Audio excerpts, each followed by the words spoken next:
and identify any x values for which the expression is undefined. First thing we got to do is factor this stuff.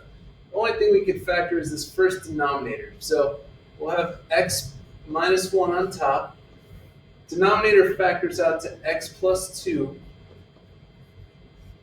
times x plus 1. On this other side, we got x over x plus 1. So we can do the undefined values right now. Look at all the denominators. We got x cannot equal negative 2 right here. Also negative 1. That would be the same over here, so you don't need to write it twice. We'll just say x cannot equal negative 2 or negative 1. Now, as far as what they're missing, they both have the x plus 1, but the first fraction also has this x minus 2 in the denominator. We need to give that to this right fraction. So we're going to multiply by x plus 2. Now, if you do that in the denominator, you have to do that in the numerator as well. So I'm going to scooch here.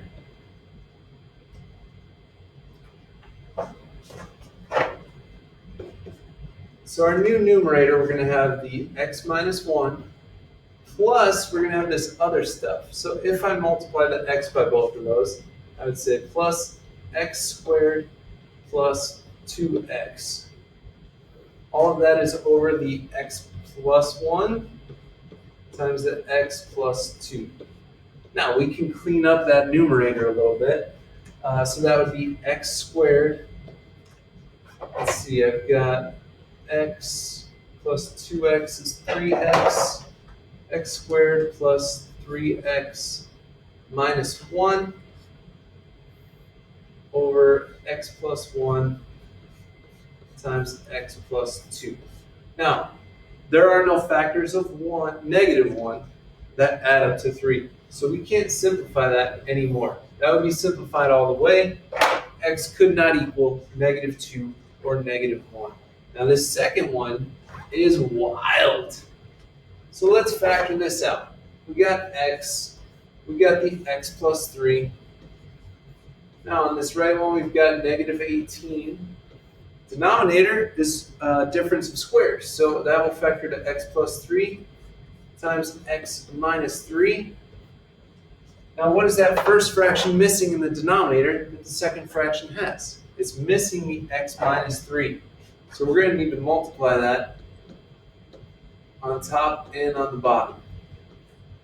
But let's get our restrictions first. Our excluded values, x could not equal negative 3 or positive 3. All right, now we're ready for the mathematics of it. If we distribute this x to both of those, we'd have x squared minus 3x plus that negative 18 over x plus 3 times x minus 3. Ooh, we can factor x squared minus 3x plus 8, minus 18. Factors of 18 that are 3 apart would be 6 and 3. So we'd say x minus 6 times x plus 3 over x plus 3 times x minus 3.